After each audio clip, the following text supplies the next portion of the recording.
உங்கள் சைல்ட்ஹுட்டில் உங்களை யாராவது கம்பேர் பண்ணி பேசியிருக்காங்களா? Childhood comparison affect self worth. அட நிஜமாக தாங்க.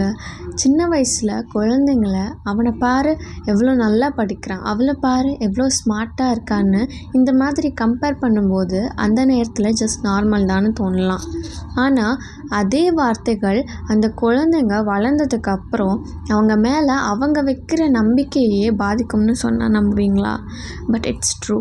ஏன்னா ஒரு குழந்தைய தொடர்ந்து மற்ற குழந்தைங்களோட கம்பேர் பண்ணும்போது அவங்க மனசுக்குள்ளே கொஞ்சம் கொஞ்சமாக ஒரு ஃபீலிங்காக உருவாகும்.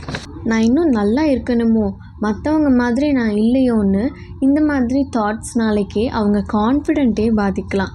அதனால தான் சில பேர் பெரியவங்களா வளர்ந்த அப்புறமும் அவங்களோட டேலண்ட்டை முழுசாக நம்ப மாட்டாங்க. அவங்க எவ்வளோ பெட்டராக செஞ்சாலும் மற்றவங்களோட கம்பேர் பண்ணிக்கிட்டே இருப்பாங்க. ஸோ ஒரு குழந்தை வளர தேவையானது கம்பேரிஷன் இல்லை, அவங்கள புரிஞ்சுக்கிறதும் அவங்களோட முயற்சியை பாராட்டுறதும் தான். உங்கள் சைல்ட்ஹுட்டில் கேட்ட ஒரு வார்த்தை இன்றைக்கும் உங்கள் மனசில் இருக்கா? அது என்னென்னு விருப்பம் இருந்தால் கமெண்ட்டில் சொல்லுங்கள். பாய் பாய்.